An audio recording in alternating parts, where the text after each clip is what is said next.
The hall was eerily silent except for my own footsteps. I kept expecting someone to jump out and yell surprise, like this was all some elaborate prank by the station officers. But no prank could prepare me for the sight of the brides. They varied wildly, some humanoid, others subtly scaled or adorned with luminous markings. One had hair that floated weightlessly as if underwater, another had pupils shaped like stars. All beautiful in their own alien way. A tall woman stepped forward, elegant, with skin the color of soft copper and eyes like molten gold. Her gown flowed behind her like living flame. She bowed her head slightly. "Greetings, Offworlder," she said in a voice that echoed faintly, as though more than one spoke at once. "I am ceremonies, heir of the Luminar dynasty." I swallowed hard. Hi. I think there's been a mistake." "No mistake," Saren replied. "You are the chosen outsider. The council declared that our houses must unite through a neutral bond, one who belongs to none of our factions. I'm literally here to fix your signal relays. That's it." Saren tilted her head thoughtfully. Then fate has a sense of humor. A woman to her right, blue-skinned, with swirling bioluminescent tattoos, stepped forward. Her voice hummed like music. "You carry tools of creation," she said. "A builder. A restorer. That is what our traditions value. Not warriors. Not politicians. But one who can repair what has been broken." "Yeah, but I fix antennas," I said helplessly. "And our alliances are the antennas of our society," she replied with a serene smile. I blinked. That made more sense than I expected. Rylos cleared his throat. "The brides will now present themselves properly to the candidate." I don't think I'm a candidate, but my protest died in my throat as another woman stepped up, this one shorter, with soft lilac skin and thick curls of silver hair. "I am Narrativereel, botanist of the Verdani crest," she said shyly. "My gardens feed a third of our population. I hope we may speak of your home's vegetation." She looked genuinely sweet. I didn't know what to say. "Sure," I blurted. "Plants are really planty back home." She giggled as if I'd said something clever.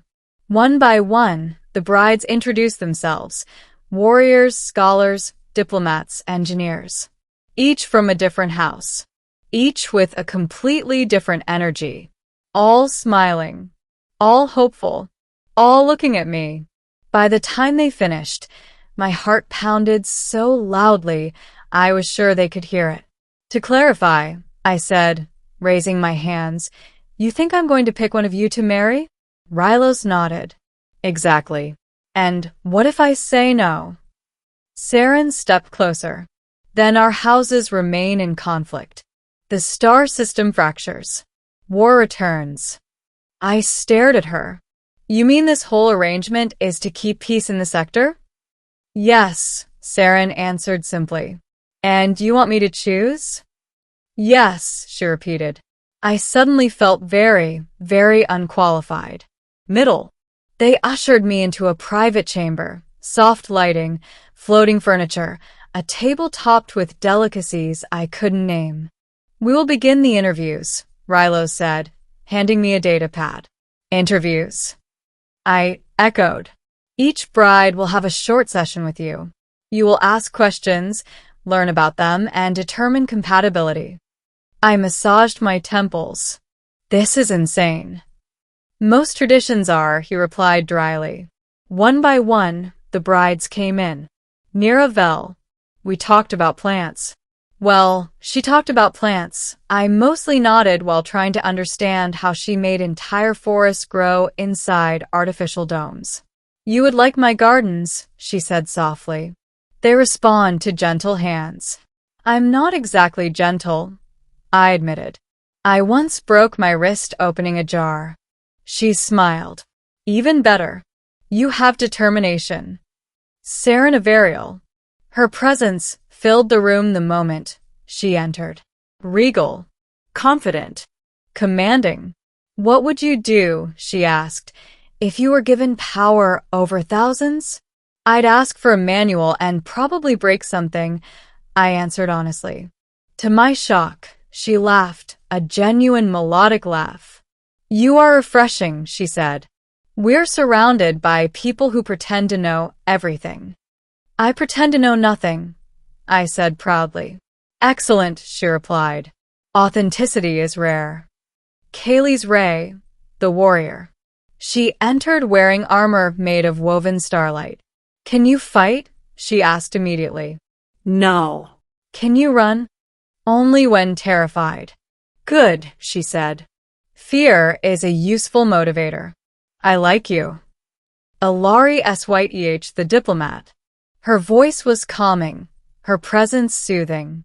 What do you desire most? She asked. A working coffee machine, I said automatically. That can be arranged, she said with a mysterious grin. Bride after bride, house after house. Each woman was extraordinary, impressive, intimidating. Yet with every session, one truth solidified in my chest. I wasn't supposed to be here. I wasn't chosen. I was accidentally assigned. I needed answers. The discovery. Late that night, after all the interviews ended, I snuck into the station's administrative wing. Rylos had mentioned something earlier that didn't sit right with me. You were selected because you belong to no faction. But the selection protocol? It required a nomination by the High Council. A nomination I definitely didn't receive. I accessed a restricted console. The truth hit me like a plasma blast. My name wasn't on the list. Someone tampered with the selection records. Someone wanted an outsider, specifically me, to disrupt the process. But who? As I backed away from the console, a soft light illuminated behind me. Narrativereel stood at the doorway. You discovered it, she said quietly. I froze. You knew. She stepped inside, closing the door behind her. I suspected. The houses distrust each other so deeply that they sabotage their own unity ceremonies. Someone erased the intended candidate and substituted your name. But why me? Because you are harmless, she said, though not unkindly. Neutral. No house could object to you because no house knows you. Then this whole marriage thing, it's built on a lie? No, she walked closer. Peace built on deception cannot last. That is why I came. She met my gaze, golden eyes fierce and vulnerable. You must choose freely, she said, not through manipulation. If you walk away, I will support that. The sincerity in her voice stunned me. You'd risk the unity of the houses? I whispered. I would risk everything before forcing a stranger into a lifetime bond. Something shifted inside me then, not romance, not yet, but respect. Deep, grounding respect. Saren, I said slowly, if I walked away, what would happen? She exhaled. War. Eventually. And if I stayed? That depends, she murmured. If you choose wisely, peace. If not, chaos. I rubbed my face. Great. No pressure. She smiled gently. You are stronger than you think. I wasn't sure I believed that. But in that moment I believed her. Ending, full and complete. The next morning, the brides assembled once again in the ceremonial hall. All 20 pairs of eyes settled on me. Rylos stood at my side. Have you reached your decision? He asked. I took a deep breath. Yes, I said. A murmur echoed through the hall. I've made my choice, I continued, my voice steady. But before I name anyone, I need to address what happened here. Whispers rose instantly. Someone tampered with the selection protocol, I announced loudly. I wasn't the chosen candidate. I was inserted into the process, used as a pawn. Shock rippled through the brides. Outrage flickered across the faces of several House representatives. Rylos looked as if someone had punched the air out of him. Saren stepped forward, calm as ever. He speaks the truth. Gasps. Arguments. Accusations. I raised a hand. Stop. To my surprise, they did. I'm not a politician, I said. I'm not a warrior. I fix broken things. I looked around the room, and something here is broken. Silence fell. You want unity? Then stop forcing it. Stop manipulating it. Stop using people as pieces on a board. I turned toward Saren. And if you want my decision, here it is. Every heart in the room seemed to pause. I choose scifivideo. Saren's eyes widened. Not with pride, but with something gentler. Something vulnerable. Why? She whispered. Because you are the only one willing to let me walk away, I said. And peace built on choice is stronger than peace built on force. Saren stepped forward, placing her hand over her heart. Then I accept, she said softly, not as a political victory, but as a partnership freely chosen. The hall erupted, not in chaos, but in awe. Some houses protested, others supported, but none could argue with the process.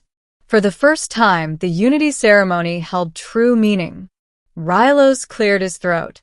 Then let the alliance be sealed. Saren turned to me, offering her hand. Are you afraid? She asked. Terrified, I admitted. She smiled. Good. Fear keeps us honest.